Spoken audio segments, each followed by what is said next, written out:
To do. We're going to open with the Pledge of Allegiance, and then we'll go into the housekeeping measures, and then I'll formally call the meeting to order. So if you'd like to stand, we'll all say the pledge.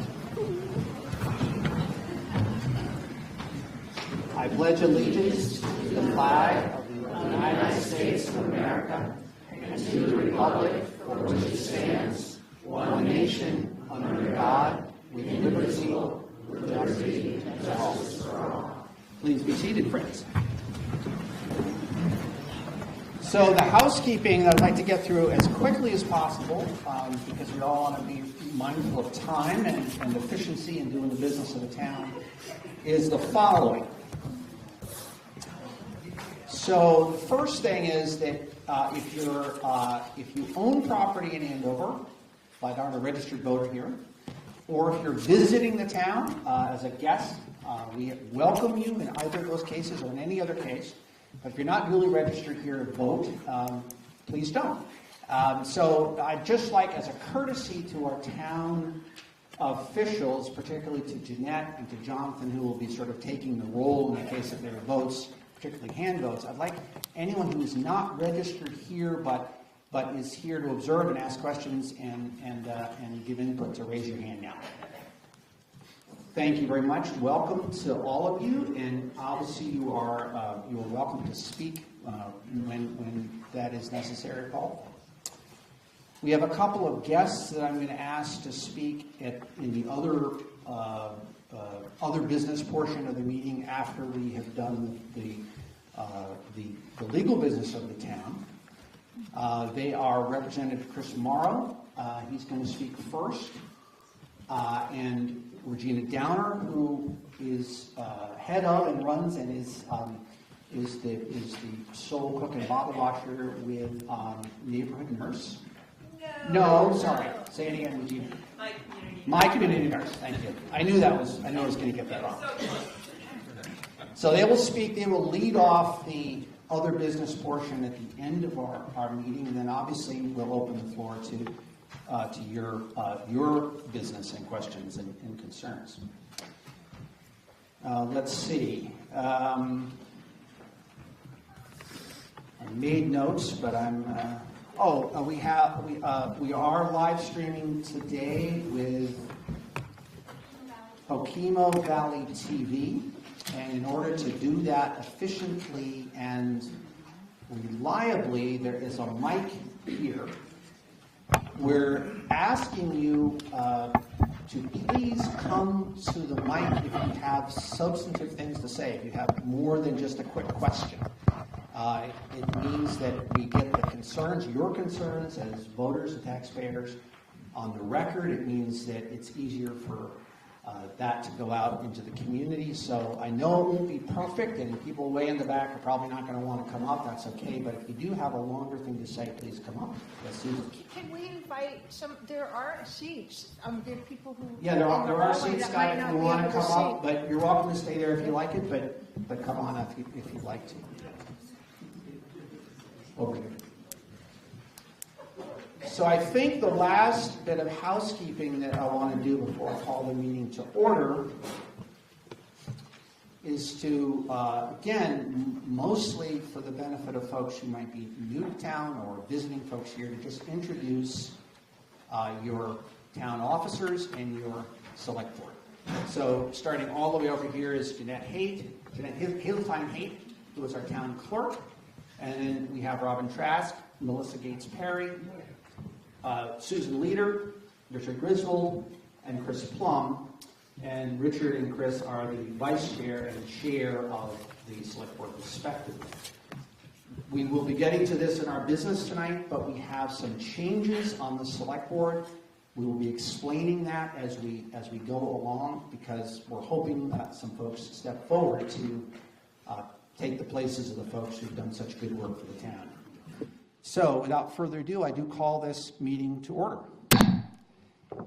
And let's begin. If you have a copy of the town report that also includes the warning and the agenda, you can follow along. So, Article 1 of our meeting today is to elect a moderator for a term of 1 year ending on June 30th, 2026. Jonathan Bliss, the current moderator, is the current moderator. Yes, Scott. Scott has nominated Jonathan Bliss. Do we have a second? Richard has seconded. Excuse me. Pause that, please, for a moment. Thank you, Scott. I did mean to ask the body's approval for, once again, as I do every year, asking Joe Fromberger to serve as our parliamentarian. As I always say, and it gets a little chuckle from Joe and from some others, Joe has forgotten more about Robert's Rules of Order than I'll ever know. And so when we get in a little bit of a pickle or we need a little guidance, I always want to count on him. So the nomination for moderator, that is Jonathan Bliss, myself, has been made by Scott and seconded by Richard. Further discussion? Further nominations? Mr. Moderator, Joe.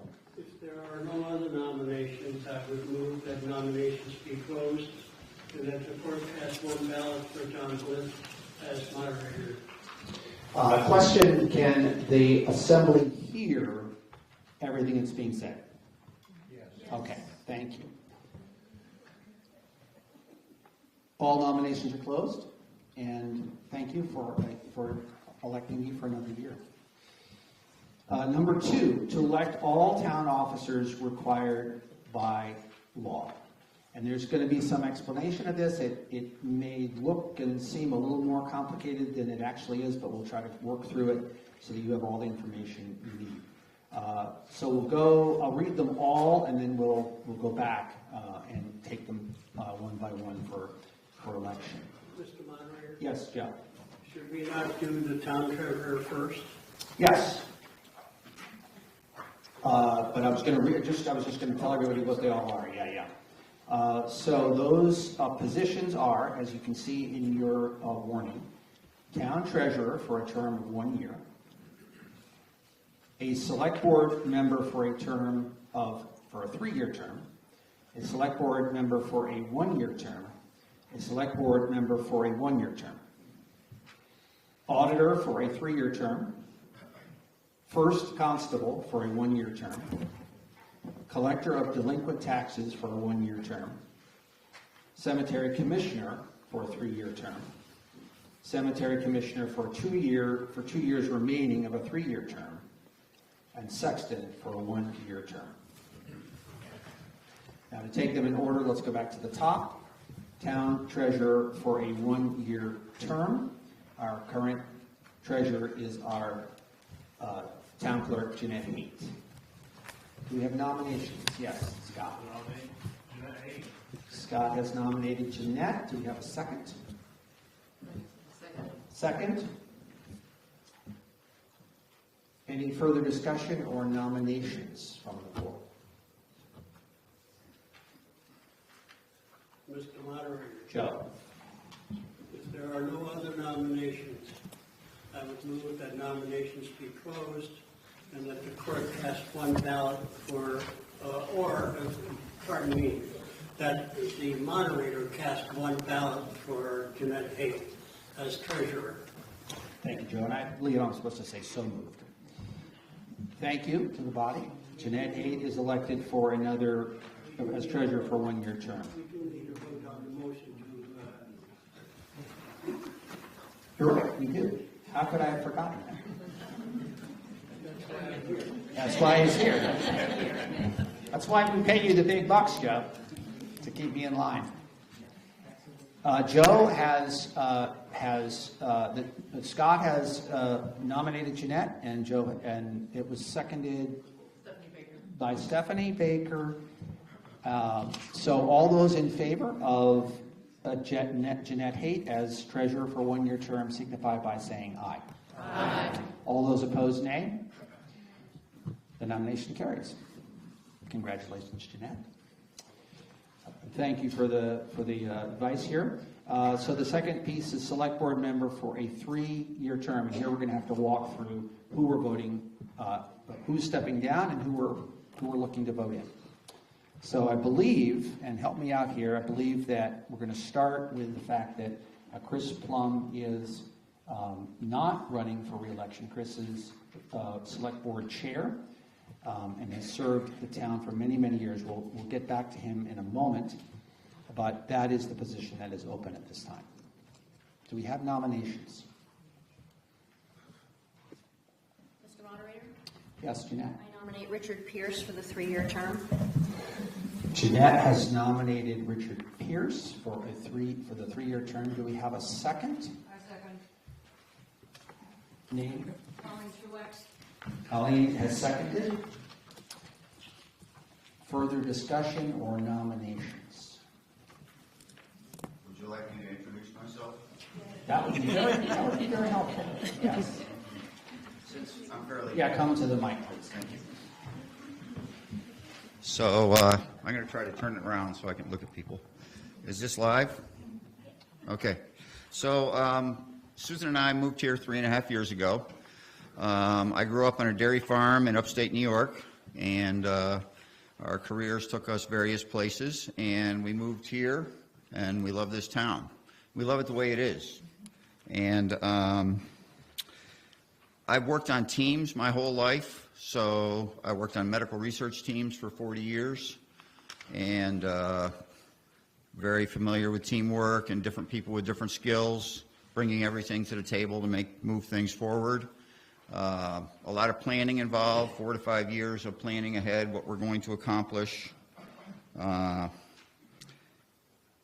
last 8 years before I retired, I switched careers. I worked on a software development team, complete change. So that worked out well. I was a project manager, so I'm good at, I like learning new things and working on new teams. I've done other things, event planning, working with a bicycle club. Think of like the snowmobile club here, but no snow, no motors. Okay. I don't have an agenda as far as what I'd like to see happen in the future. I just like to fill in wherever we are. We like Andover the way it is. It's got a wonderful community spirit. We've met wonderful people here. Since we came here, Susan and I have been helping out at Andover Community Church wherever needs have come up. Various things. I'm on the hostess committee, believe it or not, the first guy on a hostess committee. And I don't know, also help out with tech and sound and occasionally preach, and they let me use the lawnmower. So that's kind of a vote of approval. So that's us, in case you haven't met us yet. Thank you, Richard. That was a wonderful introduction. Other discussion or questions for Richard or other nominations?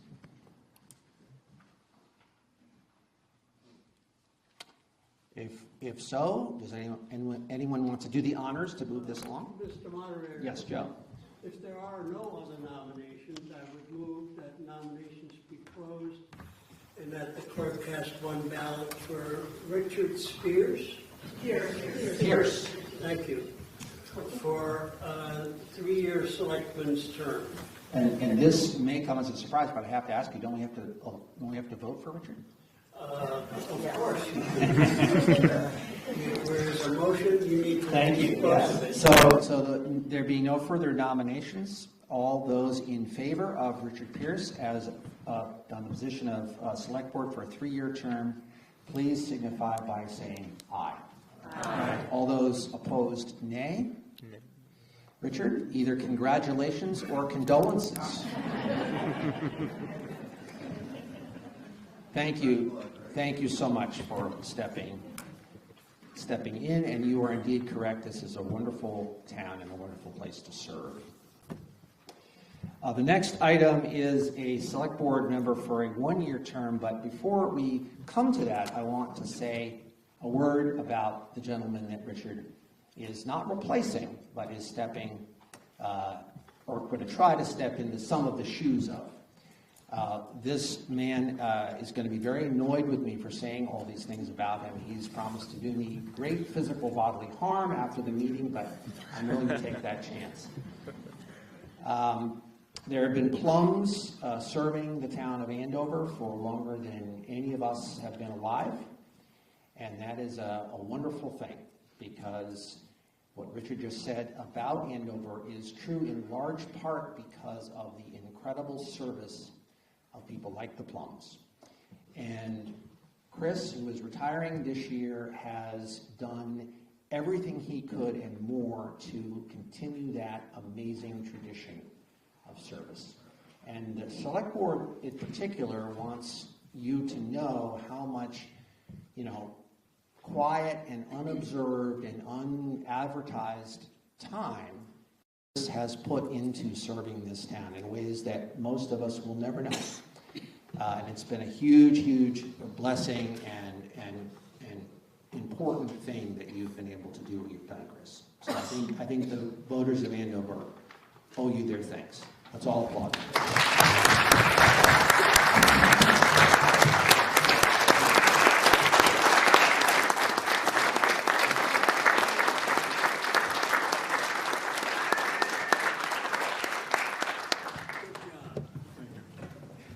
Thank you, Francis. We're now going to look for a select board member for a one-year term. So, in point of clarification, both Richard, who is currently the vice chair of the board, and Susan Leader are those one-year positions. Susan is actually going to run again, so she'd like to be renominated. Richard is stepping aside for a time. He assures us that, can I say this? This is not goodbye, it's just see you later. So at this time, we're going to focus on Richard's position. So do we have nominations from the floor? Yes, Scott. I'd like to nominate Chris Walker. Chris Walker has been nominated. We have a second. I'll second it. Chris, you've been here before. Would you say a few words about yourself and why you'd like to serve? Hello, everyone. I think quite a few people know me. Most of you might like me, some of you might not. I have served on the board before.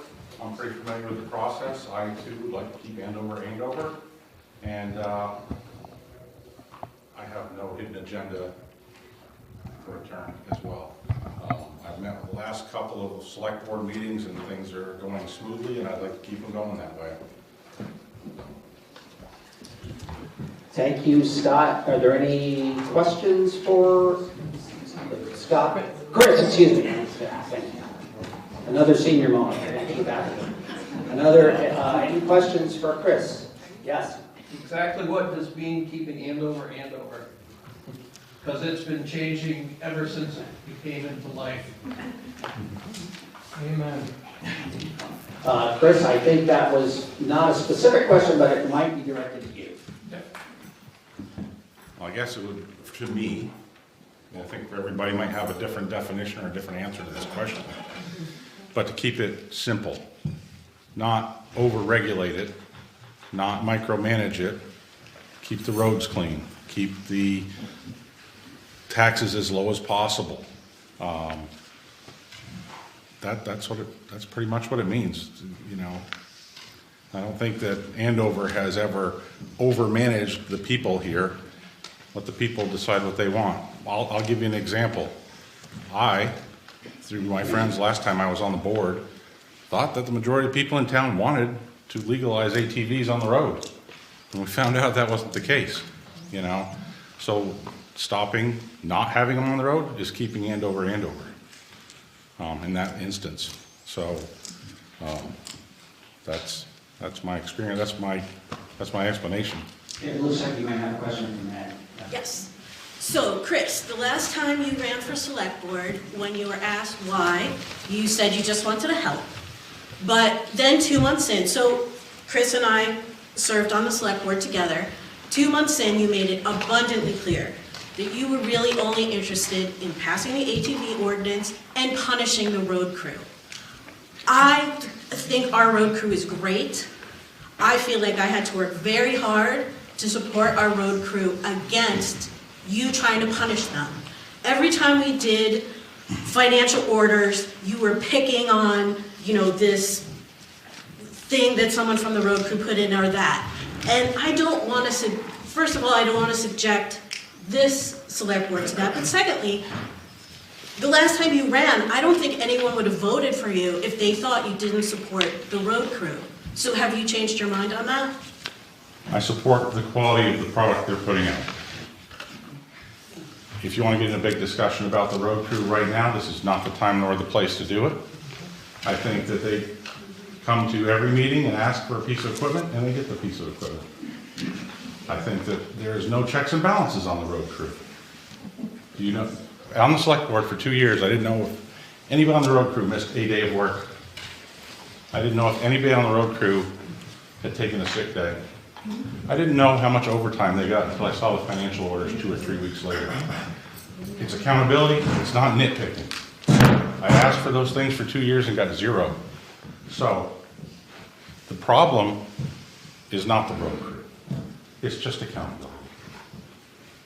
That's my only problem that's ever been with the road crew. I think everybody thinks, I think they do an excellent job keeping, other than maybe mowing, but that's here nor there. I think they do a great job. I drive to Ludlow every day and I see the difference between our road and Ludlow's road. And ours is always better, every morning. Do we have other questions for Chris?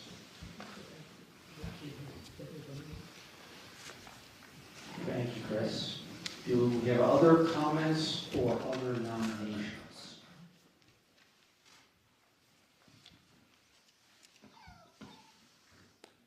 Mr. Moderator? Joe. I might suggest a paper ballot because there have been some comments that were not favorable.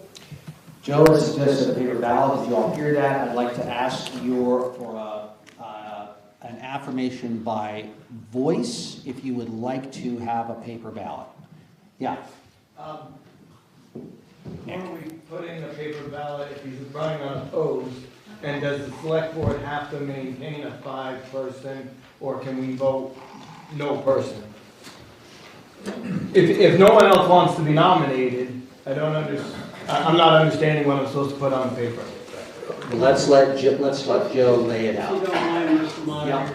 I would explain that if the vote is in the majority no, then the motion is to leave the position vacant.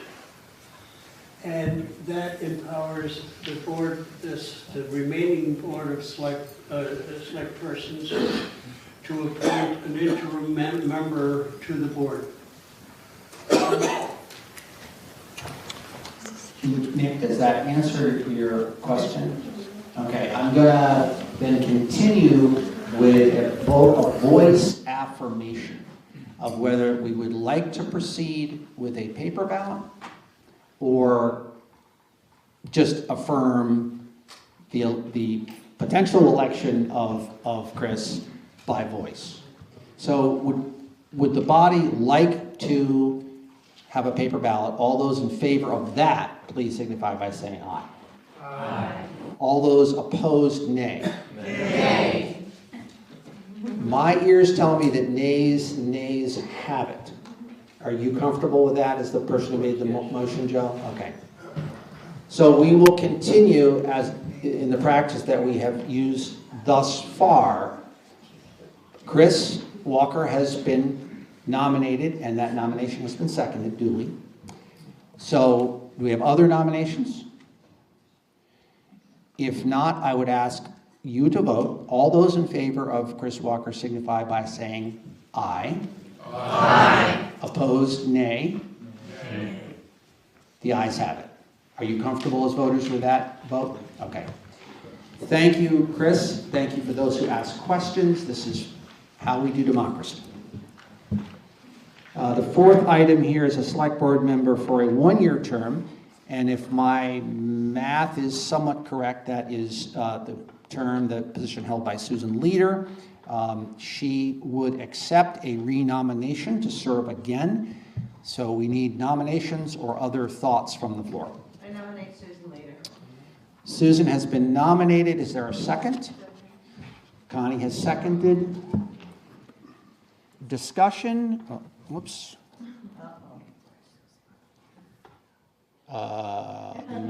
Maybe that's the end of that. Okay. Can you hear me if I talk this loud? Okay. I'll try to not whisper. So Susan has been nominated and seconded. Are there any questions for Susan or any seconds? Let's begin with questions and comments from and for Susan. Susan, maybe you should tell us Sure. why you'd like to serve again.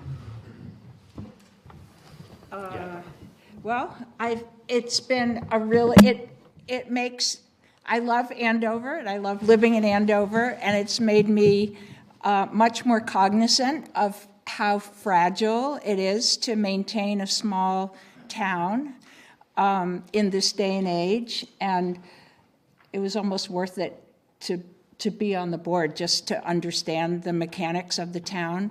And I've been very privileged to serve with a wonderful team of people. We've gotten along beautifully, and it seems like the rule that the unspoken rule is that we have common sense and we proceed in a practical, organized manner, and we've been able to, I think, make a lot of delicate, small decisions which add up to ensuring that Andover can, I mean, just we've had all kinds of financial disasters with the flood, and just for me to be able to appreciate the dedicated elected officials and town employees, it's been a real honor to learn about it and to try to contribute to the best I can. Questions from the voters for Susan? Any questions? Other comments, other nominations for the position of a one-year term on the select board? The floor is open for other nominations. Mr. Moderator. Joe. If there are no other nominations, I would move that nominations be closed and that the clerk cast one ballot for Susan Reeder as select person for 1 year. Thank you, Joe. Nominations have been closed. All those in favor of Susan Leader for a one-year position on the select board signify by saying aye. Aye. Opposed, nay. Thank you. Congratulations once again, Susan.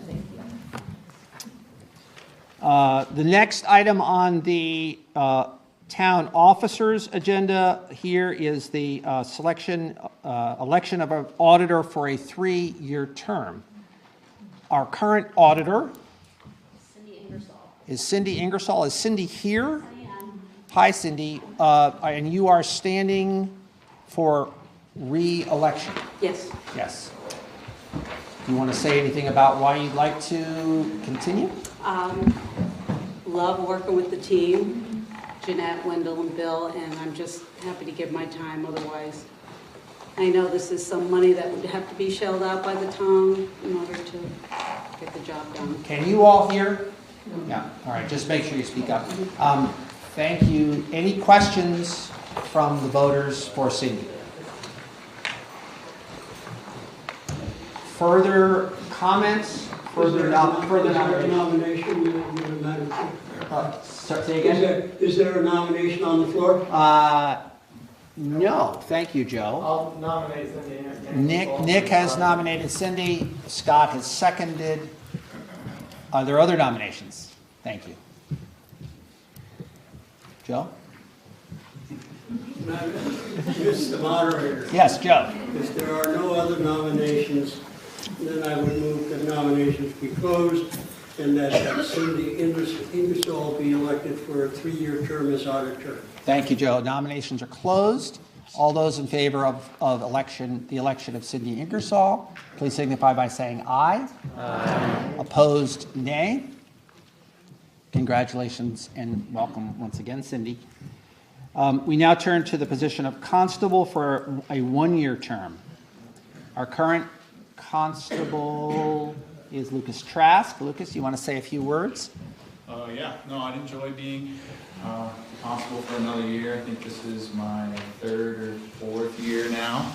But no, I just enjoy helping the community out, and yeah, I'd like to be that again. So if you don't mind my asking for folks who don't know, what does the position of constable entail in Andover for you?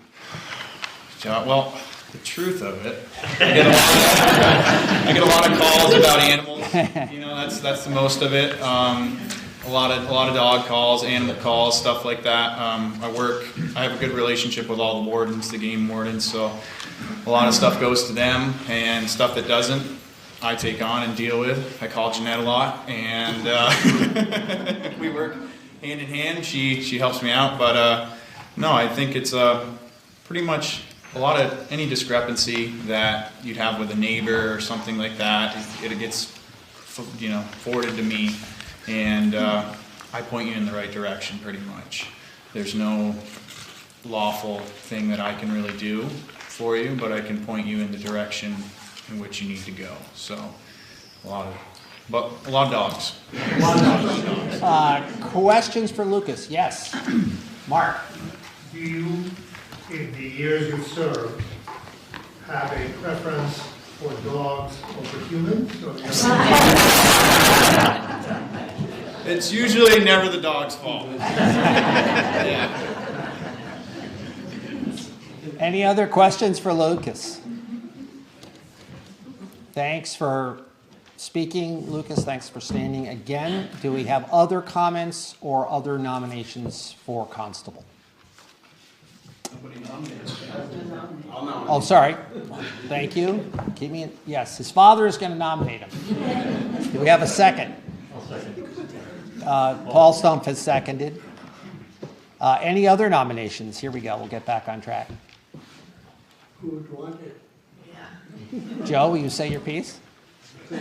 Mr. Moderator? Yes. If there are no other nominations, I would move that nominations be closed and that Lucas Trask be elected as a one-year, first constable for 1 year. Thank you, Joe. The nominations being closed, I would ask the voters to,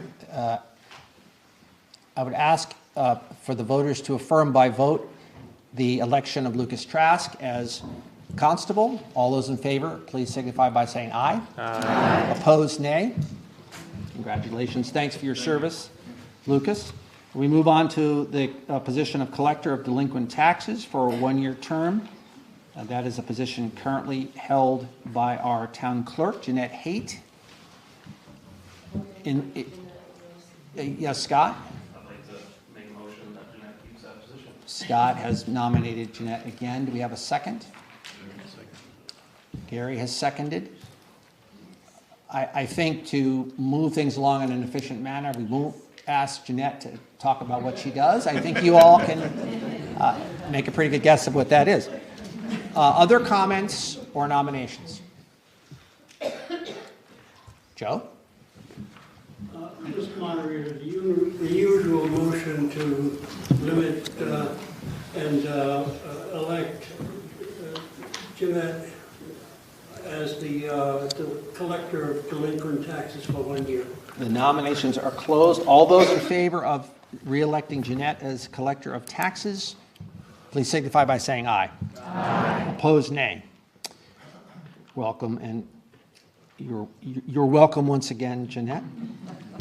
We move to the position of cemetery commissioner for a 3-year term. That is a position currently held by Hank Mowdy.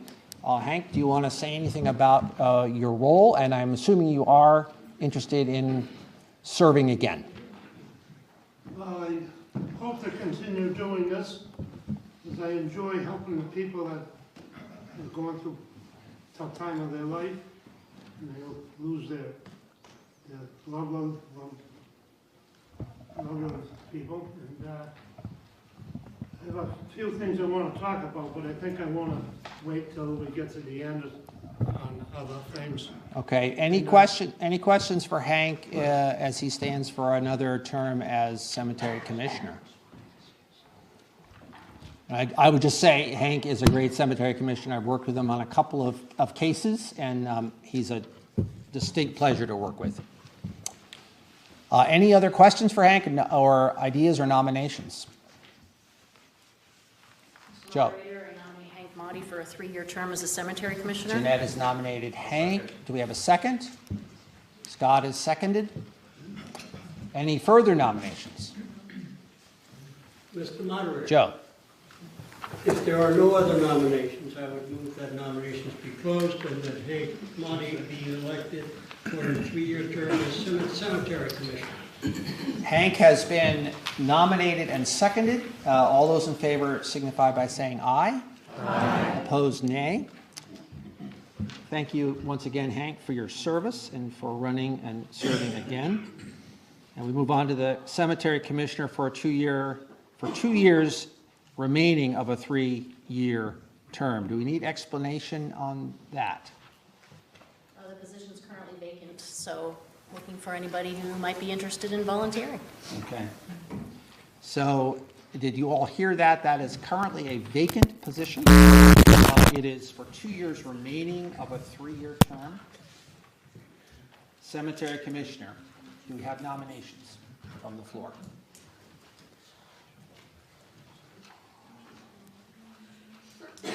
Could we have a job explanation of that position? Yeah, between Jeanette and Hank, can you illuminate us on what that position does?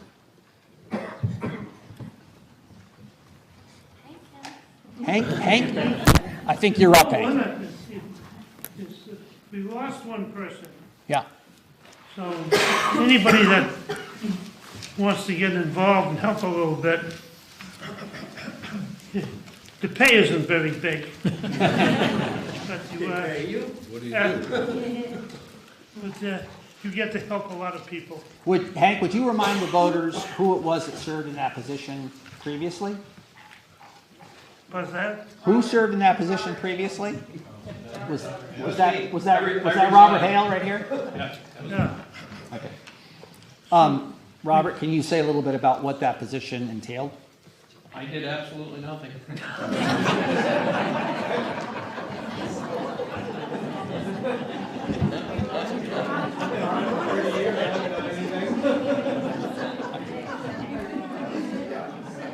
Gee, I wish the voters of Andover would be just a little more honest and forthcoming.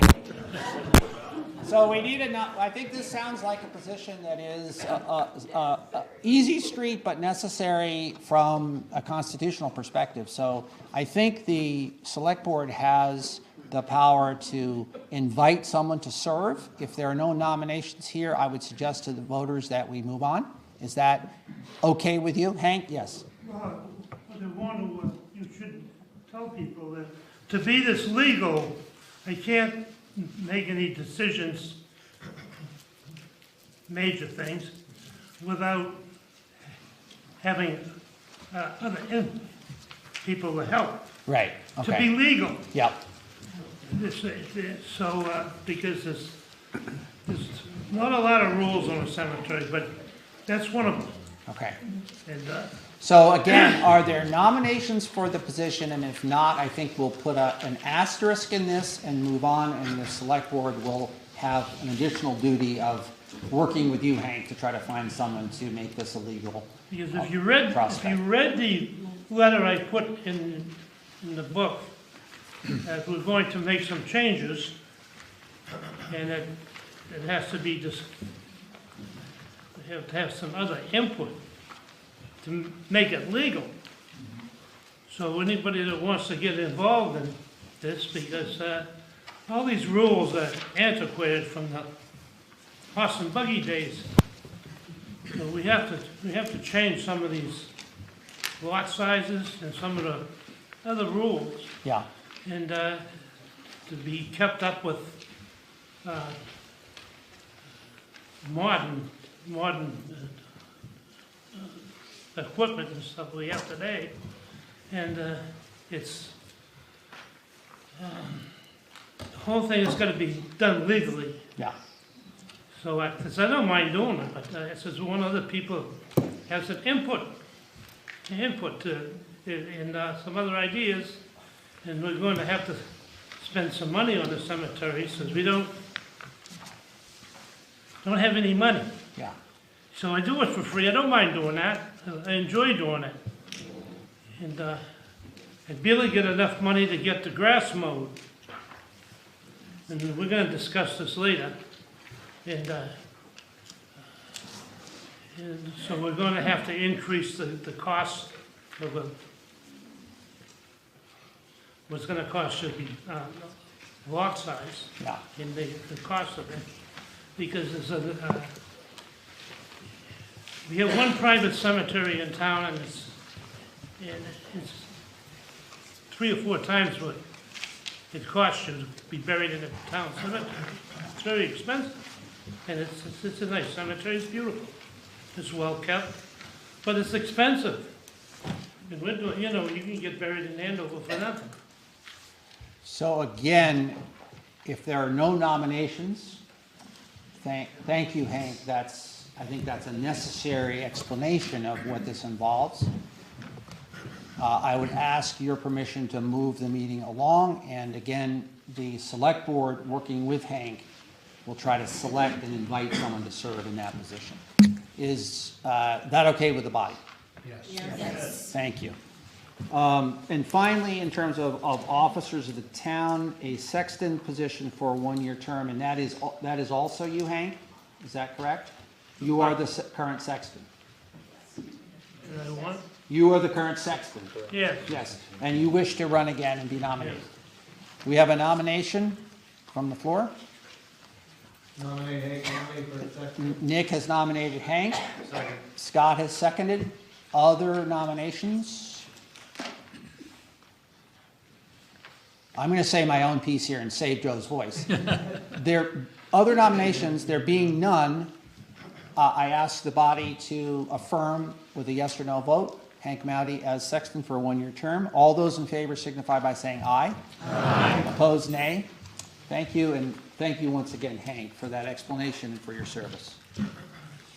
Item number 3 on your agenda, if you're following along, it's shall the voters authorize the town treasurer pursuant to relevant statutes to collect all current year taxes. Do we need any explanation of that motion? Yes, Robert. Back to item 2, are we ever gonna have a vote for you being the moderator for next year? Oh, I don't know. We did that first. We did that. No, we did not vote. I He think, just put it through. I think Robert is correct. Did everybody hear Robert's important correction? You're such a smart aleck. So we do actually, to make it legal, we need to actually have a voice vote on my position. So all those in favor of John Bliss as moderator, please signify by saying aye. Aye. Opposed, nay. All right, are you happy now? Very. Okay, good. You want it legal, right? Yeah, absolutely. So back to item number 3, related to collecting the taxes. Shall the voters authorize the town treasurer, that's our current town clerk, pursuant to relevant statutes to collect all current year taxes? Do we need any explanation required by Jeanette, or anyone else have any questions about that item on the agenda? Mr. Moderator, Yes. I would move the adoption of Article 3 to authorize the town treasurer to collect the current year's taxes. Joe has made a motion. Has it been seconded? I'll second it. It's been seconded in the back there. Any further discussion, questions for the select board or for Jeanette? All those in favor of the article, please signify by saying aye. Aye. Opposed, nay. The motion carries. Item number 4, and I believe this will be a little different this year than in some years. Item number 4 is explanation of fiscal year budget, the 2025-26 budget, including the select board's recommendations to split the fiscal year 2023 and 2024 surplus between the Highway Bridge Fund and the capital equipment funds.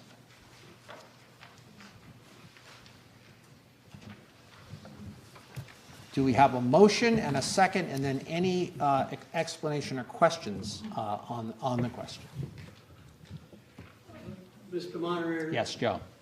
I would move that we adopt Articles 4 as printed. Joe has made a motion that we adopt Article 4 as printed. Do we have a second? Mark has seconded.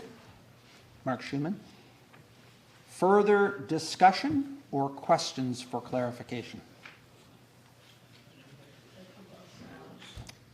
There, yes.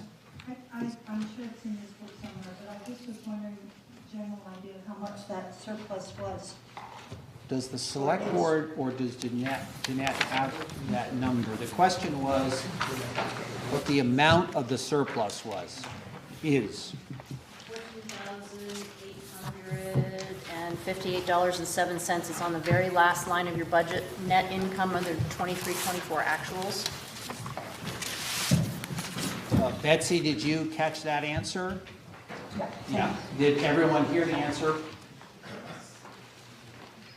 Okay, other questions or comments on that item?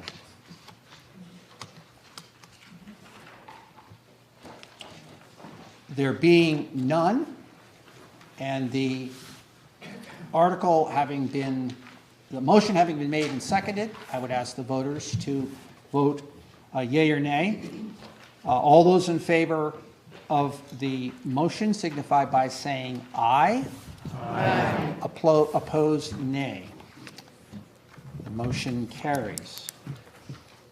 Item number 5 on your agenda, shall the voters authorize total fund expenditures for operating expenditures, I won't read the number, of which another number shall be raised by taxes by non-tax revenues. You should have this in your town report and on your warning and agenda. Would you like any clarification or further information from the select board?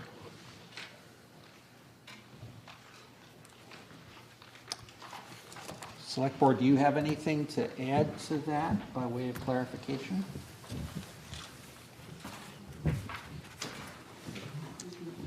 This is item number 5. Yeah. Bear. How the town of Andover is making out with the reimbursement of the FEMA for all the floods and stuff. How are we making out with that? That question? We actually have done really well. We spent $983,000 on flood repair, and we have gotten back to date all but $20,000 of that money. And we still have some more money coming, both for the administrative time spent on the reimbursement, which is the majority of the time I spent the last year and a half doing that. And we have 2 other final things to finish on Lovejoy Brook Road and Davis Road. So I expect that we will be whole and then a little more when we're finished. Thank you for asking. I'd like to say something about that. Yes. I just want to let everybody here know, and I wish I could send out a postcard to every resident of Andover, whether you're a voting resident or someone who owns a second home here, or someone who has just driven through here and seen what a beautiful little town it is, because Jeanette literally saved our collective asses. She works very hard. I mean, honest to goodness, and I'm swearing, I know swearing isn't good, but there's no other way to say it. That woman there worked herself to the spine bone for us so that because we were so completely upside down at one point, to the point where it was terrifying. And she worked day and night to literally drag that money back from the government. And she had to count stumps from every Right. So understand that. I mean, the FEMA people, and Susan was just saying this, just not to drag on, but FEMA was expecting her to be able to get the counts of, on the side of a road near a culvert, how many stumps were torn up, how many trees were torn up near that culvert. Jeanette had to have those numbers before they would give us money back. Give ordinance for them and give really, where they went. And it was ridiculous, and she did it day after day after day after day and clawed that money back. So I say another round of applause for her.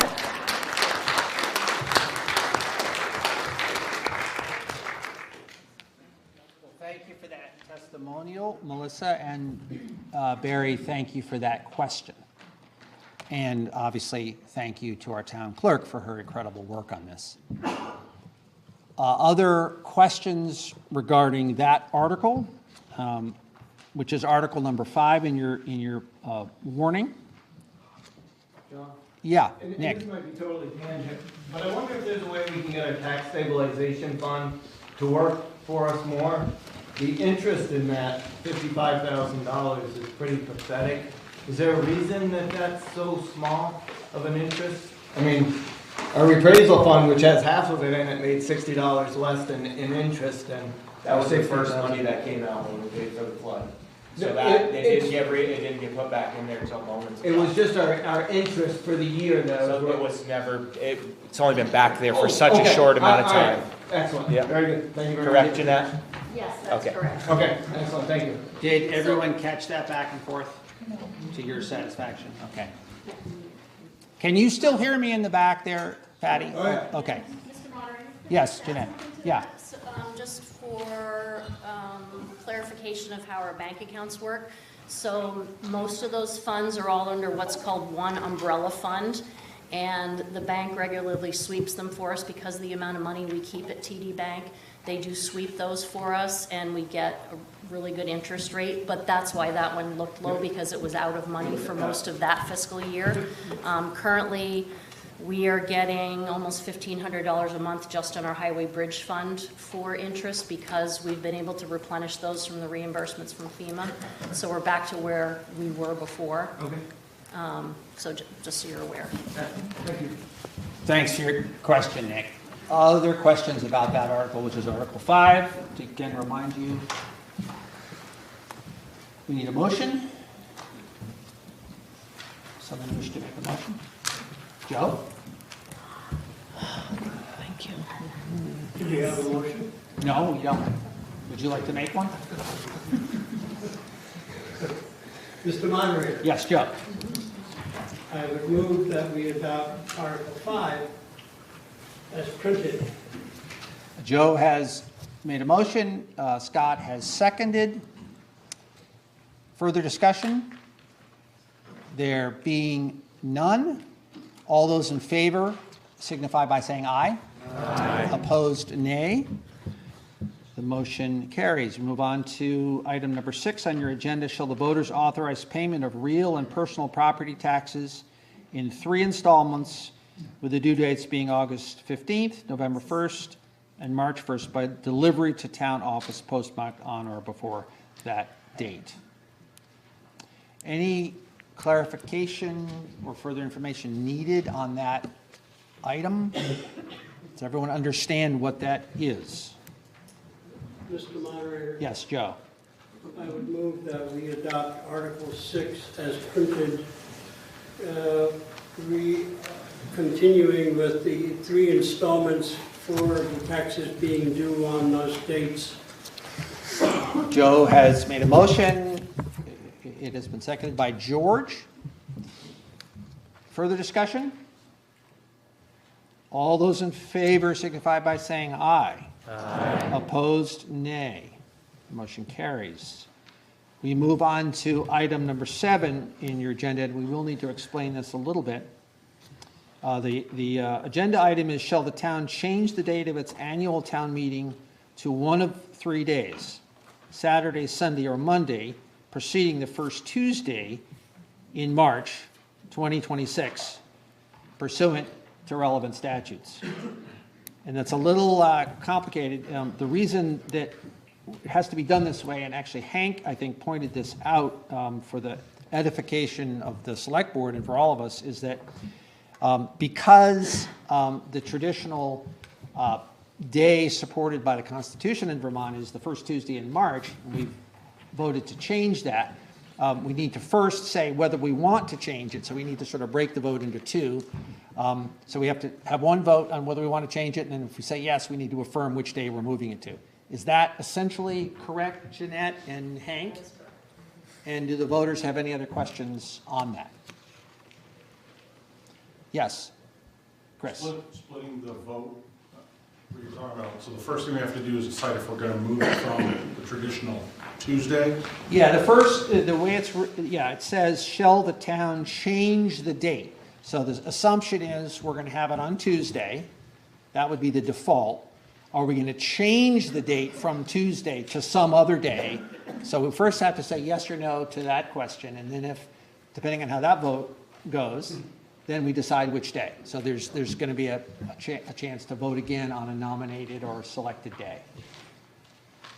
Yeah, Mark. What is the logic or the argument or the change to begin with?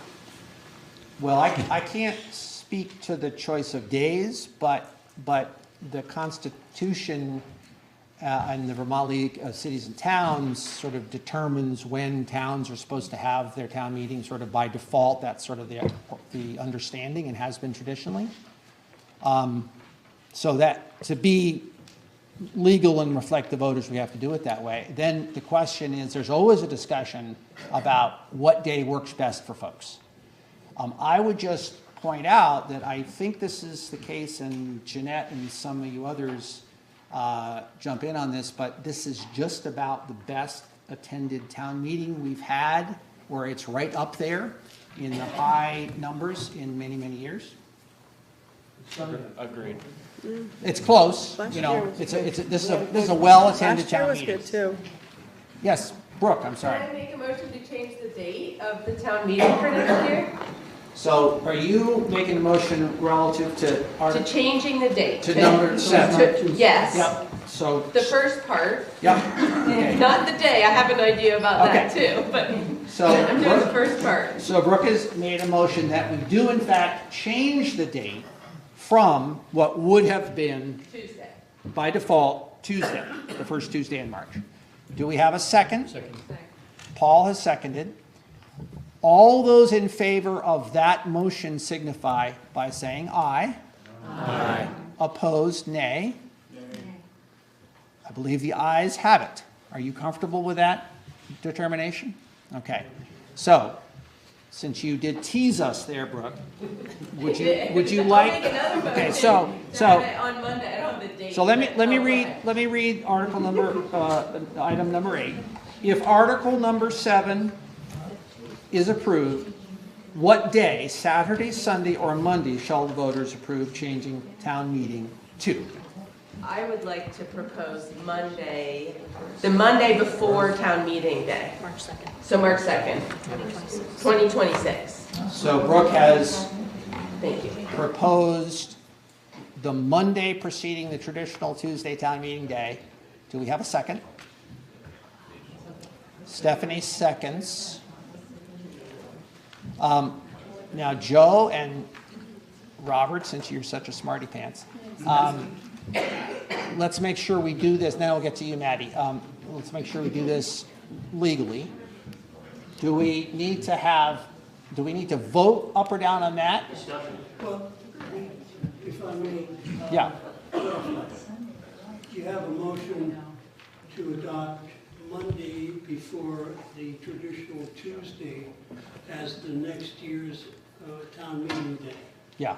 It's a legitimate motion, and it's open for discussion, but since there has been no other offer of adopting a different time, it's the motion before you. You need to vote on it. And if it is adopted, then that's the issue. And then it'll be the Monday next year as well as it is today. If the vote does not adopt Monday as the next meeting, then we will have other motions to consider. Okay. So Joe has explained that we need to simply vote on that motion. That makes perfect sense to me. Before we do that, yes, Maddie. I would like to discuss it before we vote. Okay. You're welcome to do that, and you have the floor. Okay. Well, my first question is for the select board. Last year, when we voted to have the meeting on Monday, just as it was the year before, the actual time of the meeting was put to the select board.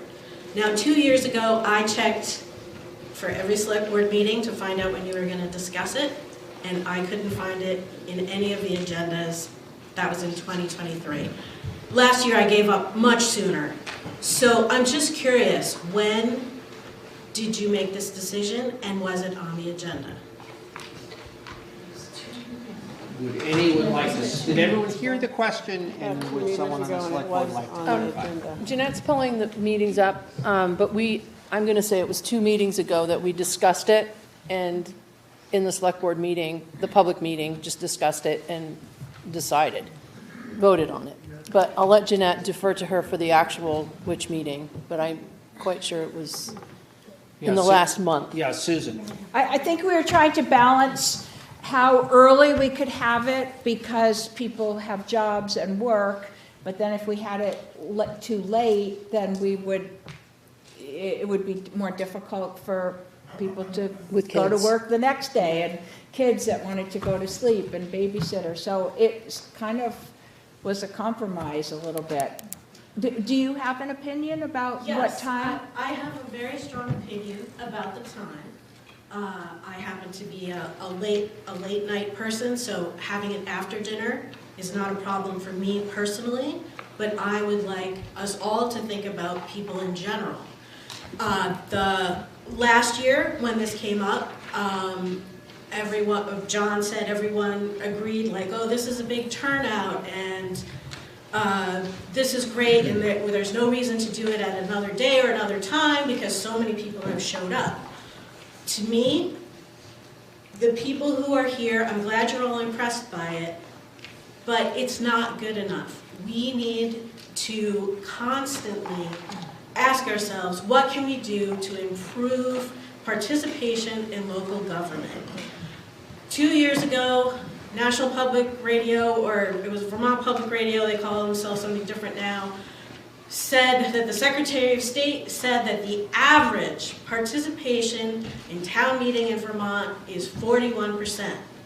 Now, I'm not clear of 41% of what. I assume it's registered voters. The number of registered voters in Andover is about 410. And 41% of that is 168.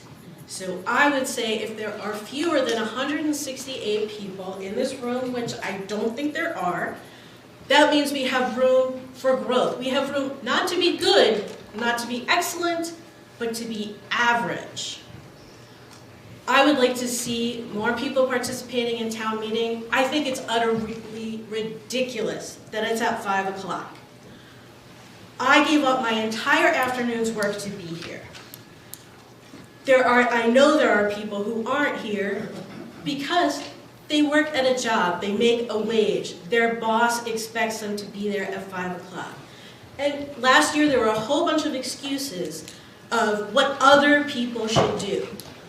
But what I want to ask any of you who thinks that 5 o'clock on a weekday is a good time to have a meeting, an important public meeting, the most important one of the year for the town, is what did you have to do? Did you have to take a vacation day? Did you give up wages? Because you're asking other people to do that. And it's really hard because I didn't have to do that. I'm self-employed. Yes, I gave up income because I'm not making sales, I'm not doing the work that people pay me to do. But I am self-employed, and if you're self-employed, I want you to think about that too. Because people have said, you know, oh, sometimes I have to work on Saturday morning. If you're self-employed, you decide when you're gonna work on Saturday morning. Some of the people who said that, I found out later, are builders, because if I would have known at the time, I would have said, good luck to any of us getting a builder to show up on a Saturday morning if you want them there. It's at their convenience that they work on Saturday morning. And I'm not wed to Saturday morning, it would be Saturday afternoon. And if everybody thinks that Monday is great, great. Let's do it at 7 o'clock to give people who work even in Chester or Springfield, which aren't very far away, time to work until 5 and then get here. So Maggie, would you be in favor of, say, proposing Saturday morning? It sounds like that would be your time of choice. I have no preference from Saturday morning, Saturday afternoon, or Monday at a time where it would be reasonable for a person who works from 9 to 5 to be able to get here. It would be nice if they got to go home, maybe change their clothes, grab a bite to eat, and then come here. That would be amazing. but just to be able to get here, I think would be good. Do we have other comments? Yeah, Mark, questions or comments? Mark and then Hank. Mark first. We spent a considerable amount of time going around this at the last round. I was one of those who saw 5 o'clock as being an impediment to a share of the population. That share being those who are not self-employed, who are constricted in their commute, having to work until normally 5 o'clock, and advocated for some time after 5 p.m. for the purpose either of maximizing the attendance, but at a minimum to convey a message that we are more than welcoming to those who are constrained through no fault of their own to being at work at 5 o'clock and thereby having to miss opportunities to participate in our democracy. Evidently, my advocacy, however correct it was, fell on deaf ears. But I would propose that we consider once again just the message that we are not closed to democratic participation to those who, through no fault of their own, cannot make it here on time. We can choose when to have dinner. Fair? We cannot choose through our employers when to leave our jobs. And for that alone, I propose a discussion at least of some time after 5 p.m. Hank, if you don't mind, let me ask a question first, and I'll get back to you. I just want to bring up one point of clarification, and then I'll get right to you, okay? So I think one thing that I have to admit I don't know, and Joe or Jeanette or someone who's more knowledgeable about the statutes needs to weigh in. Since Tuesday is the constitutionally and traditionally designated day for town meeting, we used to talk about the fact that that was a day, that was a holiday that needed to be given by employers to anyone who wished to attend their meeting during the day, and that was, in fact, the tradition. I'm embarrassed to say I do not know whether that is still in place and that is still in the statute and how that might affect the way folks consider all the data that we're sort of trying to sift through here, because I think to Maddie's point and to Mark's point, what we're trying to do a little bit is roll the dice and see how we can allow more people to participate in town. There is no sure way to do that, because depending on what we're going to do, different people will make different decisions. So I'd like an answer to the question of whether that is still the constitutionally prescribed day and whether employers must give a day off to employees to that end. Does anybody know the answer to that? I don't believe it. Joe, do you? Mr. Moderator, Yeah. I do know that Tuesday, the first Tuesday in March, is by state legislature's decision, the town meeting day. Invariably, that's the day. If you do not change it, then you have to meet during the day on Tuesday, at whatever time you choose to start or finish.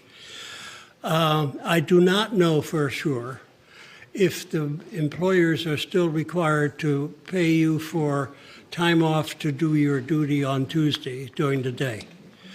But on a personal note, I will tell you that whatever we do, as you said, whatever we do, some portion of the population will not be able to participate because of restrictions. So let's for myself, and that's a personal comment, whatever the time is that is being set to do it, I will be here because I will make whatever decision is necessary to participate in this very important annual decision-making day.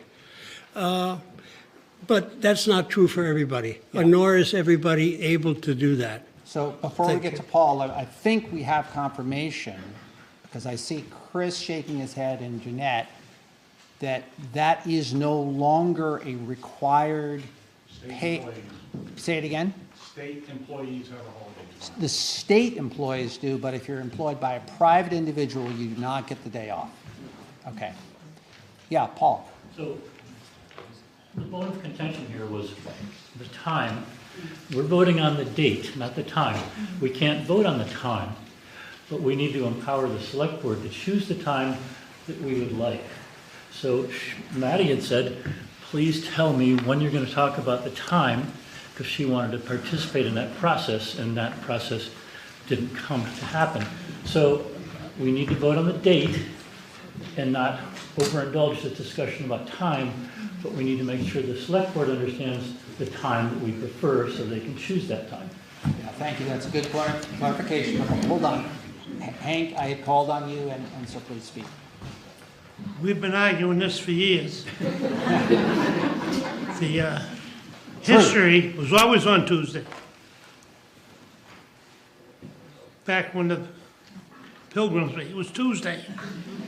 So if you want to change it to Monday, now you don't have any wiggle room if you have a storm. Not too many years ago, we can have it on a Saturday, we had a blizzard, remember? So we had to go on Monday. And then everybody changed it to Monday. If you do it on Monday, you have no wiggle room whatsoever if there's a storm. You paint yourself right into a corner. And for years, it was Saturday morning. Everybody brought their homemade donuts and stuff, and it was a good time. So you had all damn day. Poor people that got to work. Where's the industry around here? To go to work and make a living, you have to drive quite a ways. I worked across the street with the Plum family for 32 years, right there. Anybody in town could sit there and watch. The thing started at 7 and shut down at 4:30. It was, so that's a long damn day. So if you work 9 hours in the sawmill, and you only live across the street, you're only working across the street, to come here at 5 o'clock, that's still a push, because you just got done working. What about if you had to drive 30 miles to work, then come back here? By crowding you the day before you vote, with no wiggle room, look how bad this winter was, and we didn't get deep snow, but we're seeing deep snow, but we had miserable weather. So to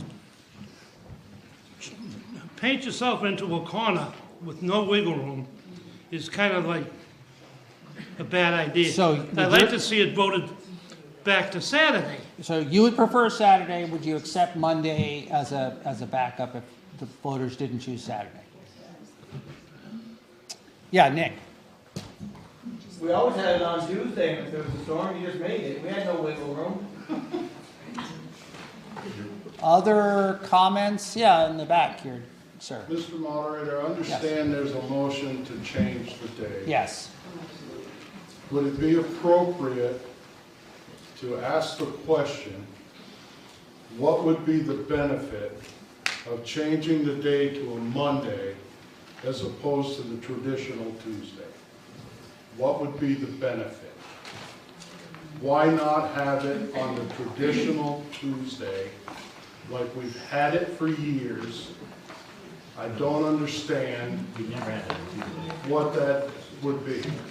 Well, I'll quickly answer that, and then others can jump in, and I think Nick had his hand up. But Hank's point, which is valid, is that if you have it on Tuesday, but yet you're supposed to vote separately on that day, then everything gets jammed up. So the town went to Monday in part so that there would be a day's grace for weather and so on, so that all those things wouldn't happen at once. Yes, Nick, did you want to make a comment? Anyone else? Anyone from the back who's seen a lot of town meetings come and go and heard this discussion for many years? Yes, Jeff Gordon. Yeah, I just looked around, I've been coming to town meeting for 100 years. And You look good for your age, I have to say. And our attendance in the last few years, which has been on a Monday at 5 o'clock, has been the best that it's been in as long as I can remember. So I would agree with the select board. I think it's a great time, and yeah, I would vote on this.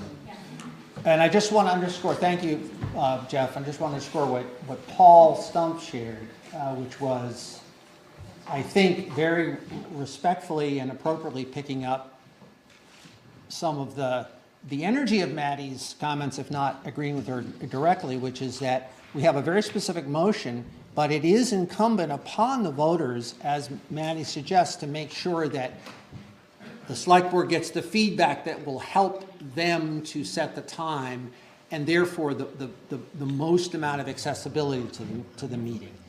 Is that a fair assessment of what you said, Paul? Okay. Yeah. If it were warned in the future, would it be legal for the body to vote on the time too? I have no idea what the answer to that question is. She asked if it was warned, could the body vote on the time? Yes, we could never get out. We could have Okay. So I'm gonna move the process along because we could spend the rest of the night talking about this, but these are all incredibly good points, and I want to again pick up and echo what Maddie said. I think what we all want to do is increase participation in this wonderful town. I certainly have never said that we should rest on our laurels if we have 70 or 80 people or however many people are here right now. We do need to do better. Let's all try to figure out what that process looks like, and maybe Robin, and then I've been we'll... very quiet through this meeting. Yes. This was, when we did discuss the time, we had disagreements amongst all of us at what time it should be.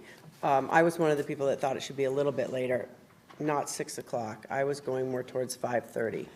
And then we went back and forth with the time. I would like to see in the future that maybe we do put it on a warned meeting, and if you all want to come and tell us what your opinions are, come and tell us, you know. I mean, our meetings are open for all of you. It's for the public.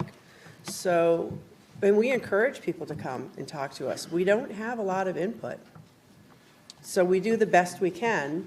And like I said, we did all have a little bit of a disagreement. I mean, we get along really well. This has been a great working board. It truly has. We've gotten a lot done. I am thankful to have been on this board together with the five of us. But I also know that each one of us encourages all of you to come to the meetings. Keep an eye on the agenda, see what's going on. If you have a question, put it on the agenda. This was an issue, that what the time was, because we didn't want it to go prolong. As I keep talking and talking, one of the issues was how long town meeting will go if we start late. There's a hand back here, sir. Did we already agree on Monday? Yes. Oh, I thought we had. No. So what technically happens here is you call the question, and we restate and vote. So Maddie, just briefly, and then I think we need to move along. Yes, I also wanted to bring up, because it hasn't been mentioned. So Tuesday, we also vote on the school budget. And Jeanette and Jonathan have a lot of work to do tomorrow to facilitate that vote, which is a reason not to do this on Tuesday, because there's already voting that's happening on Tuesday. And I want to agree with Mr. Mounty that, you know, having a little bit of a buffer before the cutoff date of Tuesday is also helpful. And there was a third thing the most important thing I wanted to say is, several times through this meeting, John has said, let's move things along, let's move things along. Of course, it's dark outside. Who's had dinner? I really feel that having it at 5 o'clock is curtailing the discussions that are the only reason to have this in public. You know, to have this as a meeting instead of a vote. Lots of other towns do this by Australian ballot, but if we want to have discussions, we all have to be here together. But if we're cutting off the discussions because it's late and everybody wants to go home and eat dinner, I'm not sure this time is working for that purpose either. Thank you. We do need a restatement of the question, and I actually have to admit, I need clarification. So Joe and Robert, did we vote on Article 7? No. I had a motion about Yeah, Monday. and this was discussion. So would you restate your motion, Brooke, please? To hold the meeting on, what was it, March 2nd, Monday, March 2nd, 2026. And I seconded it. Wait a minute. We already got a second. We're on it. Okay, thank you. See, another senior moment. Okay, so number 8. Number 8, yeah. So, Part I'm 2. sorry, I jumped on your motion. Would you say it again, Brooke?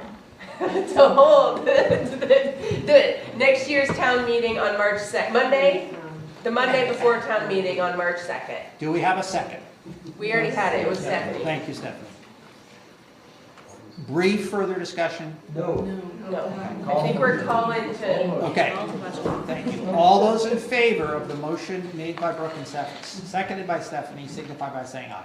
Aye. All those opposed, nay? Nay. The ayes have it. Thank you for your patience with each other and with me. And thank you for that discussion. Item number 9, shall the voters approve changing the elected treasurer from a 1-year elected position to a 3-year elected position pursuant to the relevant statutes. And this is simply, Jeanette is currently our treasurer. And my understanding, and please Joe and Jeanette jump in and clarify this, that this is simply something that would kick in next year. It does not relate to what is occurring right now. It doesn't change anything right now, but it would be looking into the future and is simply a change in Jeanette's status as our treasurer. Clarification. I can speak on that. Okay, yes, Richard. Piggybacking off previous, talking about Jeanette doing all the work with the flood, the select board decided that this would be a good thing to put towards the voters, because imagine that 1-year term ending in the middle of that paperwork. This gives a bigger buffer. We couldn't imagine somebody else trying to step into her position in the middle of doing all of that paperwork that she started with FEMA. So it being a longer position, that was one of the major ideas. Did you all hear Richard? Further comments or questions? I have a Brooke? question, just what the pursuant to what the law says, it's like, do we get to determine what the term is that what that is? Okay. It's by statute initially a 1-year term, and the clerk used to be a 1-year term, but the voters have the ability to change it to a 3-year term. And many years ago, the clerk position was changed to a 3-year position by the voters. And the voters also have the ability to walk that back if at some point they so choose. So I would suggest that there's no further discussion, that all those in favor of adopting the article signify by saying aye. Aye. Opposed, nay. The article carries.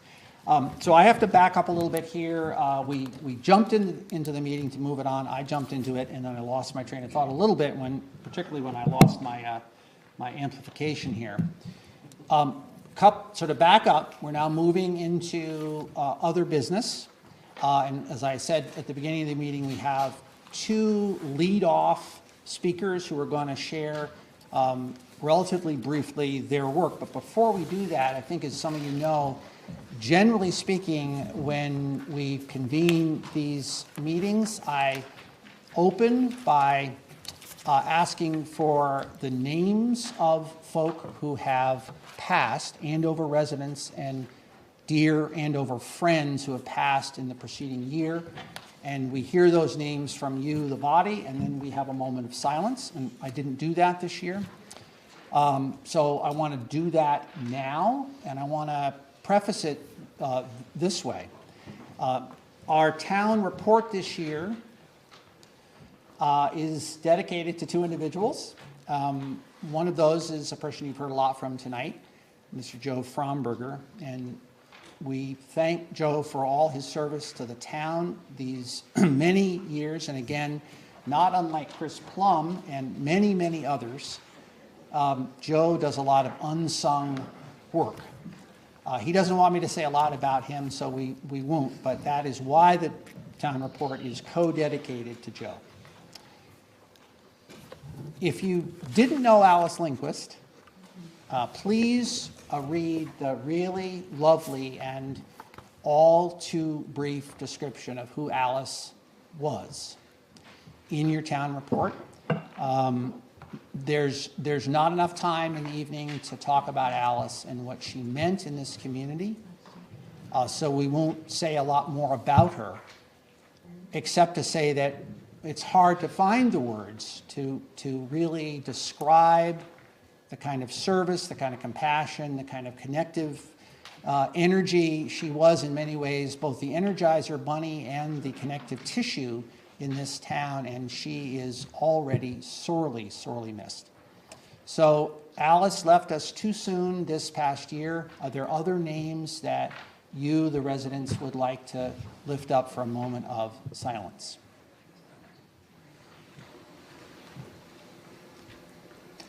I would remind you that Greg Donabedian died this year, passed back in the summer.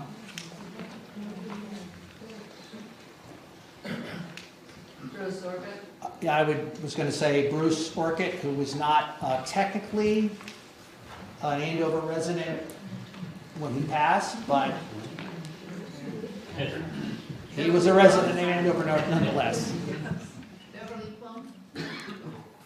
Thank you. Yes, and similarly, Bev Plum. Plus Charles Lauren, even though he grew up here, but he lived in Chester. Right, Charles Lauren. So, having heard those names, let's just take a moment of silence to remember those who have left us.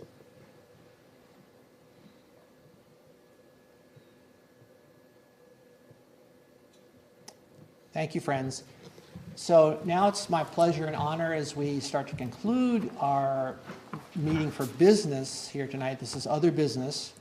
What I'm going to do is first introduce Regina Downer and let her talk briefly facing you, but into this mic about her initiative, which is My Community Nurse. And then I'll introduce Chris Morrow. Thank you. I came before you last year to ask for some funding from your town. My Community Nurse Project is one nurse, myself, working pretty much 7 days a week, and I sorely miss Alice because we worked together very, very often. And one part-time nurse who works 10 hours a week. And we cover the 6 towns. Our mileage together is about $1,000 a month.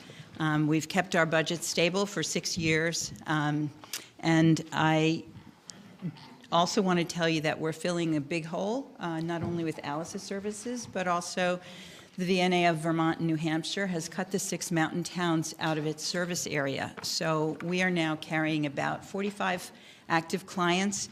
In 2024, we made out 1,010 home visits. Excuse me for 1 minute, I didn't memorize this. We called the rescue squad on 10 separate occasions. We transported 64 patients to medical appointments, usually Dartmouth. We delivered 336 meals to patients who had surgery, and we have 12 volunteers who do that for us. I would just thank you for, it's a small town, and the money that you contributed goes a long way. So I just wanted to appear before you so you put a face to the agency. It is My Community Nurse Project, and I am very proud of it. It's a nonprofit, and no one pays for our services. Thank you. Are there any questions for Regina? This is really great and necessary work. And Regina, remind us how much we granted you last year? $500. $500. And in the interest of time and supper, I will say thank you very much. Thank you, Regina. And thanks for the work. Our Representative Chris Morrow. Representative Morrow is here tonight. I'd like to invite him up. I've known Chris much of my life. Not all of it so far, but much of it. I want to also remind you, my neighbors and fellow citizens, that we can only discuss and debate things tonight that are really on our warning. We can ask questions. We want to keep these periods of interaction and conversation civil.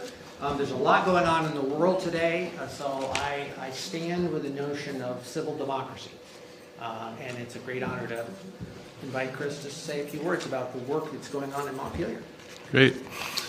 Thank you all. Thanks for having me. It's an honor to be serving in Montpelier on your behalf. For those that don't know me, I live in Weston. I've lived there since 2000. I grew up down in Manchester. Moved up here when I married Carrie Chalmers, who has a landscaping business. Raised a couple of daughters in town. Was on the school board at Floodbrook for a number of years.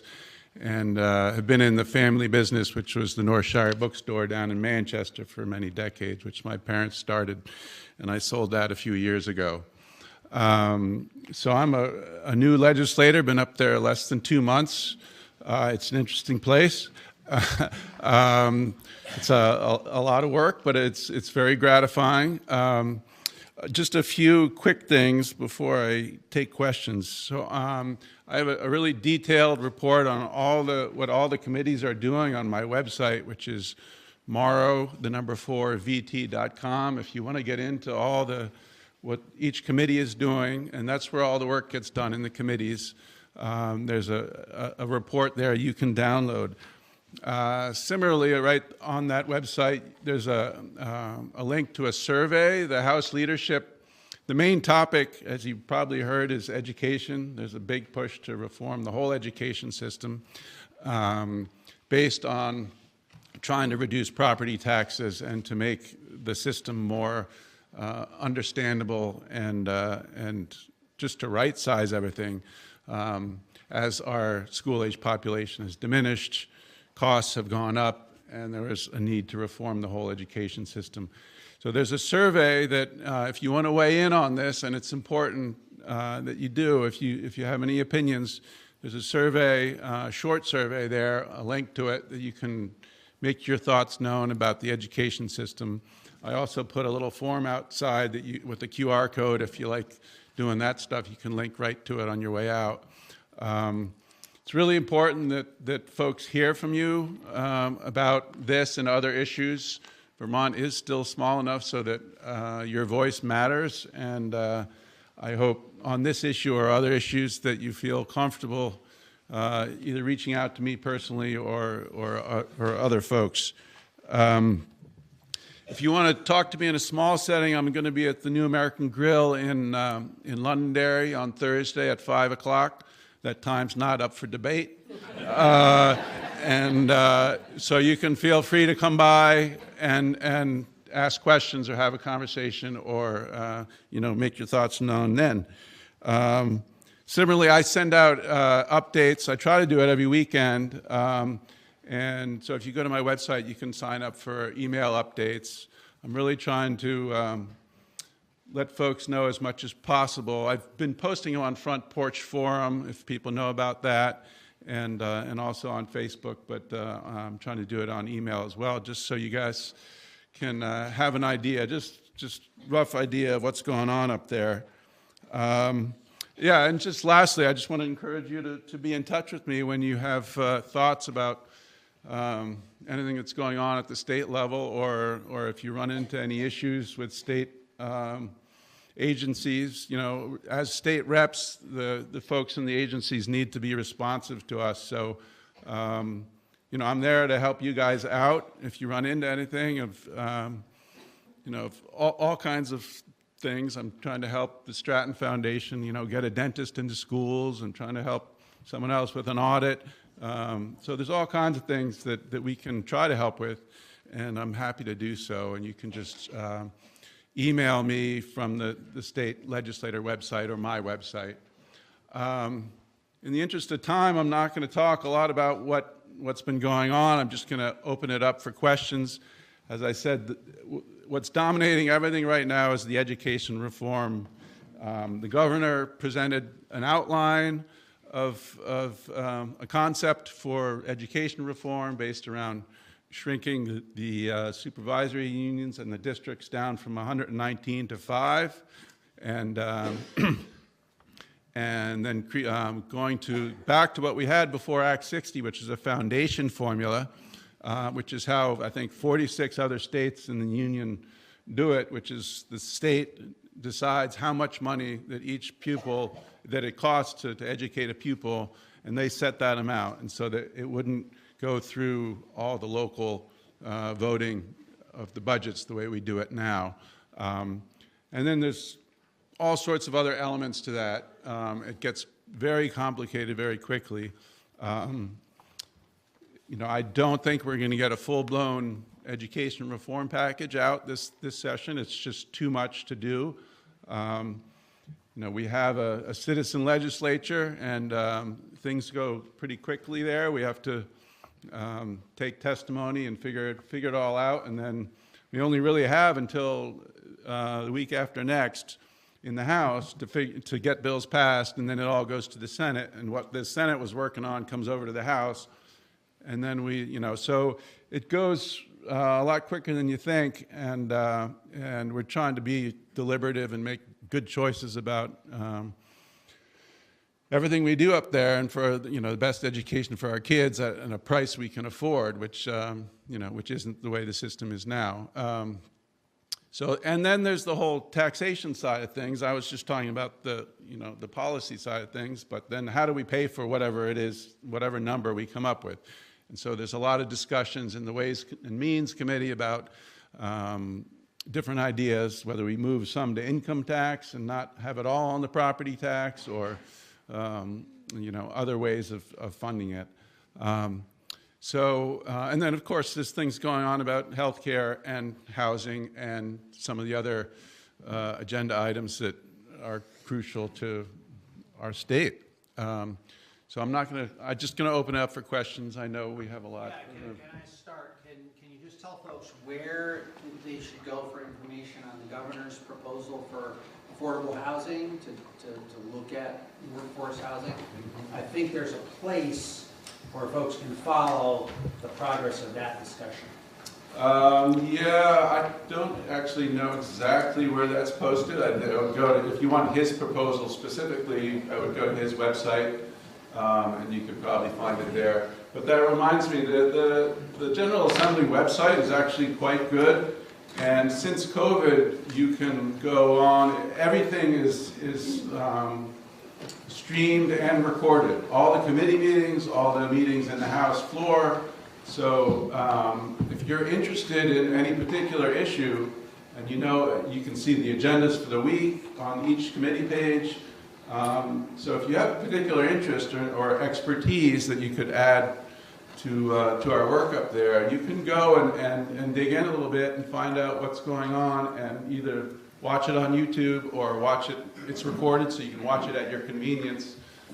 And if it's something you want to testify on, let me know, and you can submit either written testimony or we can get you on Zoom or up in Montpelier.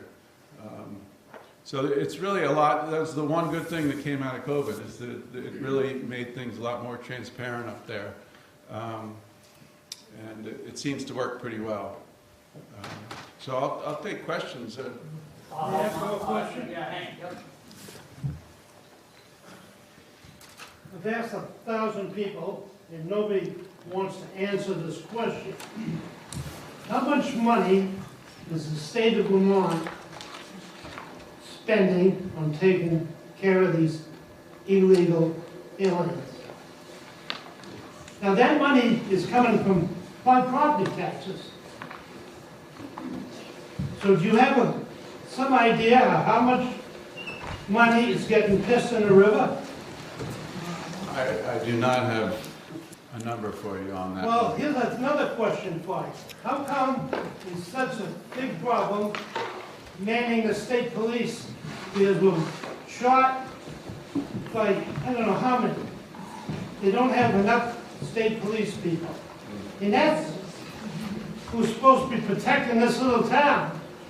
So all our property taxes is being spent on illegal people, and we don't have any police protection. Well, and thanks to Trump, maybe when he shuts off the money from the state, they'll have to do something about it. John, cut the politics. Well, the workforce housing. Well, let's have an answer. Give us an answer. Well, give me the opportunity, I will. The workforce housing workforce in general is a huge issue, not just with the state police, in the hospitals, in businesses, in state government, in almost any industry or organization that comes to Montpelier. Workforce is an issue, so that's across the board, and it's a real problem, and that's connected to the housing issue, which we've been working on and will continue to work on. But that's a system-wide problem in Vermont. So I'm not going to say it isn't, because and we're working on it as well as we can. But there's a lot of there's not a whole lot that can be done at that level. So we're working. Last summer we had a problem here. It took somebody up on Slaggers Hill in Wacko and scared the shit out of a lot of people up there. It took 2 hours for the state police to come up there and straighten things out. And the guy that went Wacko, he come close to getting killed because he couldn't get any police protection, but it was his fault anyway. Okay. Are there any other questions or comments? Did I see hands back? What committees are you on? I'm on the Energy and Digital Infrastructure Committee, so it's a new committee that's reformed from a committee that was in existence a few years ago. So really 2 buckets.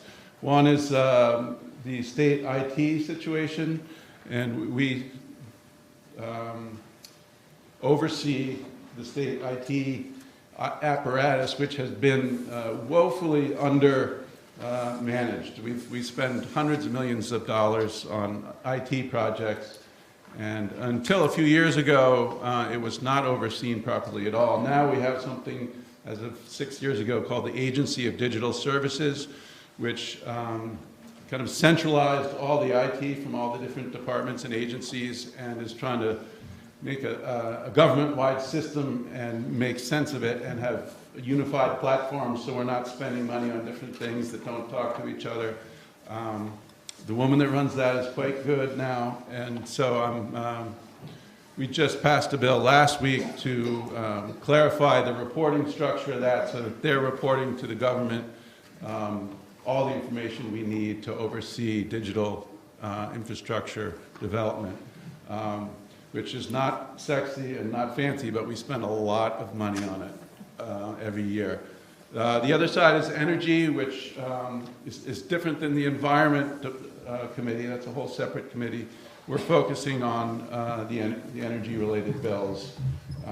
And so far this year, we haven't done a lot except take a lot of foundational testimony. We have a committee of 9, and we have 5 new members, and a new chair of the committee. So we had to do a lot of really just baseline learning about the energy system in Vermont. And we might get some bills from the Senate after crossover on the energy. Yes, sir. Oh, I'm sorry. My name is Gary Lundberg, and I just want to say thank you for the information you put out in the front page forum. And also, I'll just encourage everybody, I appreciate it. I emailed Chris the other day and got a response right away, so I really appreciate you and appreciate everything you do for the citizens of Andover. Sure, it's my pleasure. And really, please do try to engage your state government. I know it can seem far away, and you know, sometimes crazy stuff comes out of Montpelier, but I can be your conduit and try to talk people. Like, it's not, a lot of different opinions going on up there. And the politics gets old pretty quick. I'm not really a political guy. I just went up there to try to get some work done. But I'm learning how to navigate it up there a little bit. And I'm happy to work on your behalf. Thank you, Chris. If there aren't further questions, thank you, Representative.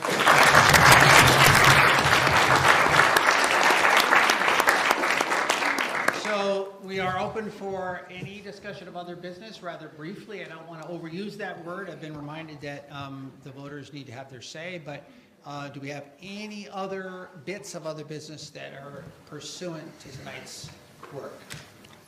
Yes, Hank. I told you I wanted to speak about this. You want to come forward to the microphone? Okay. How about this? I've been getting a lot of complaints lately from the poor people at rest up on East Hill. They buried the cemetery. They put snow up on top of headstones. And that isn't right. Anybody that's been around here for a few years knows they used to push that snow on the other side of the road up there. Now it's all pushed into the wind. And they buried that poor cemetery. Buried the headstones. 6 inches of snow on one side, 8 feet of snow on the other side. This is not right to do this to the poor people in that cemetery. There's no reason to be doing that. I want to see that changed. Have you spoken to the select board? Have you communicated that to your select board? I've said this before, Okay. and people, I don't know why they changed it. They used to push the snow on the other side of the road.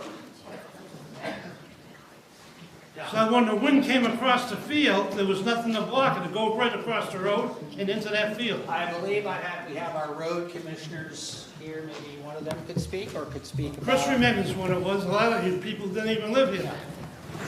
But anyway, there's no reason to be burying that cemetery with the snow. There's 8 feet of snow. You go by there, you don't even know it's a cemetery. Well, I want to see that changed. I don't give a fuck down the other field, but that's disrespectful. You go bury that cemetery. Hank, let the select board speak. I totally agree with you that you're upset about that, but I also can say that in the last almost 3 years that I've been sitting on this select board, it's the first time ever that I have ever heard that that's been happening, ever. Right. So if you, bring that to a select board meeting so that we can figure out the why. I know you're bringing it to this town meeting, but the point is you're angry about it, and I totally understand that, but it's the first time we have ever heard that, I think. One of the worst I've ever seen. There's no reason for that. And you ladies were all here 3 years ago. You weren't here. No, wait a minute. That's my turn. And you got to listen to this, and I want everybody to hear this.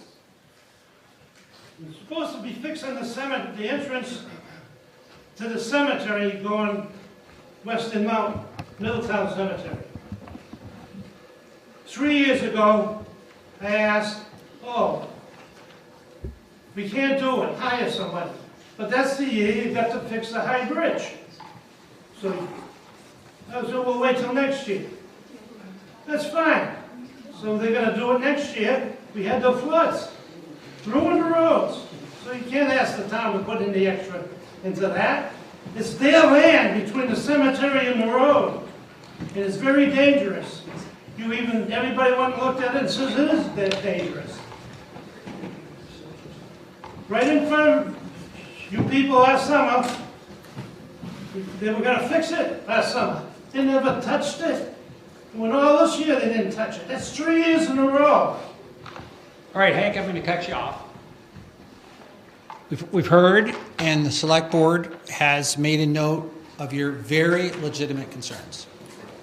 Do we have other concerns, questions, other bits of business tonight from anyone else?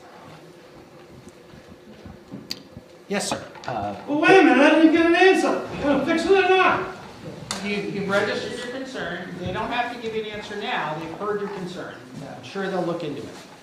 But this is 3 years. I want everybody that sits in here knows for 3 years. Sit down, Hank. Yeah, They're kicking the can down the road. we understand. Okay, sir, let's please keep order in the room, sir. If it's appropriate and hasn't been done already, I would just encourage the select board community to consider recognition of the clerk's office for such extraordinary performance in response to the flood.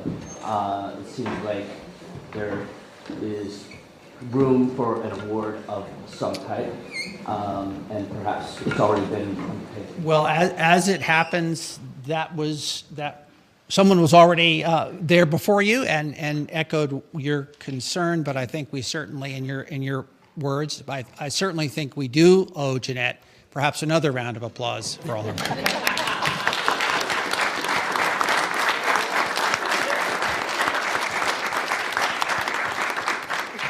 Any other bits of other business to do this tonight? Other than just a round of applause in mind. Yeah, I understand. I understand. Let's talk later. Any bits of other business that we wish to do tonight? I would entertain a motion to adjourn.